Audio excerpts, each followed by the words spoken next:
190102010033 jurusan Hukum Keluarga Islam Lokal A. Ingin menjawab model tes usul fikih.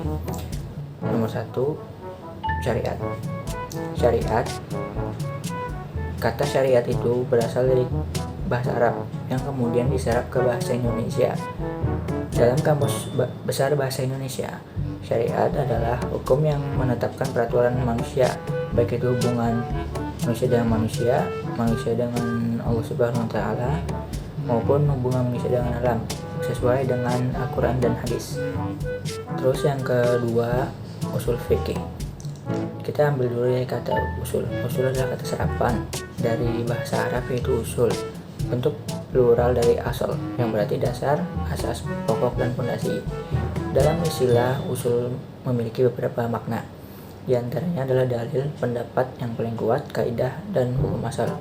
Makna ini tergantung konteks kalimat di mana kata usul tersebut ditempatkan.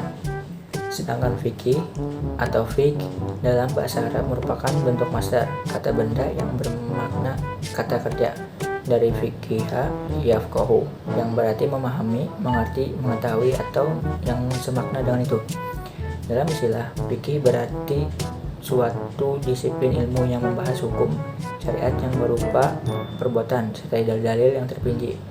Oleh sebab itu, fikih tidak membahas hukum akli dan adat. Fikih tidak pula bicara permasalahan akidah, semisal tauhid.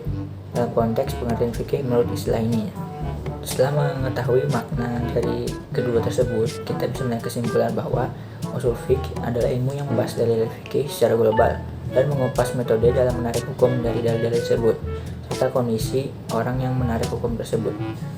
Yang ketiga, fikih. Menurut bahasa fikih artinya memahami atau mengetahui. Menurut istilah fikih adalah ilmu yang menjelaskan tentang hukum syara, tentang amal, perbuatan manusia yang diperoleh dari dalil tafsil atau jelas.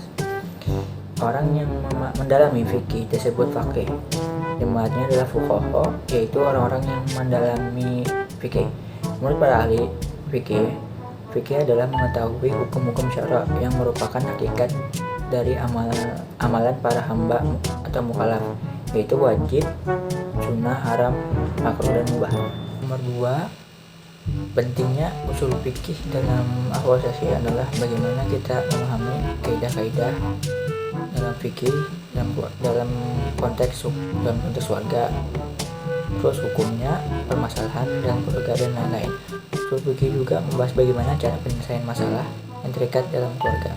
Yang terakhir, nomor 3, rukun hukum kias. Hukum kias ada 4. Yang pertama, al-aslu, sumber hukum yang berupa nas-nas yang menjelaskan tentang hukum atau wilayah tempat sumber hukum, yaitu masalah yang menjadi ukuran atau tempat yang menyerupakan. Para fuqaha mendefinisikan al-aslu sebagai objek kias, di mana suatu permasalahan tertentu dikiaskan kepadanya, dan musyabbah bih juga diartikan sebagai pokok, yaitu suatu peristiwa yang telah ditetapkan hukumnya berdasarkan nas. Imam Al-Amidi dalam Al-Mattubu mengatakan bahwa al-aslu adalah suatu yang bercabang yang bisa diketahui hukumnya sendiri. Contoh, pengharaman ganja sebagai kias dari minuman keras adalah keharamannya, karena suatu bentuk dasar tidak boleh terlepas dan selalu dibutuhkan. Dengan demikian, maka al-aslu adalah objek kias di mana suatu permasalahan tertentu dikiaskan kepadanya. Yang kedua, al-far'u atau cabang. Al-far'u adalah suatu yang tidak ada ketentuan nas. Fara yang berarti cabang, yaitu suatu peristiwa yang belum ditetapkan hukumnya karena tidak ada nas yang dapat dijadikan sebagai dasar. Fara disebut juga maqis yang diukur, atau musyabbah yang diserupakan, atau mahmul yang dibandingkan. Yang ketiga, al-hukum. Al-hukum adalah hukum yang dipergunakan kias untuk memperluas hukum dari asal ke far, yaitu hukum dari asal yang telah ditetapkan berdasarkan nas, dan hukum itu pula yang akan ditetapkan pada faro seandainya ada permasalahan ilatnya. Yang keempat, al-illah atau ilat. Ilat adalah alasan serupa antara asal dan far, yaitu suatu sifat yang terdapat pada asal. Dengan adanya sifat itulah asal mempunyai suatu hukum, dan dengan sifat itu pula terdapat cabang disamakan dengan hukum asal. Terus contoh kias dalam hukum keluargaan itu mengiaskan hak perwakilan dalam menikahkan anak di bawah umur pada hak perbuatan atas hartanya dengan ilat belum dewasa. Ilat belum dewasa ini ditetapkan melalui ijma. Sekian dari jawaban saya mengenai middle test usul fikih. Mohon maaf apabila ada kekurangan.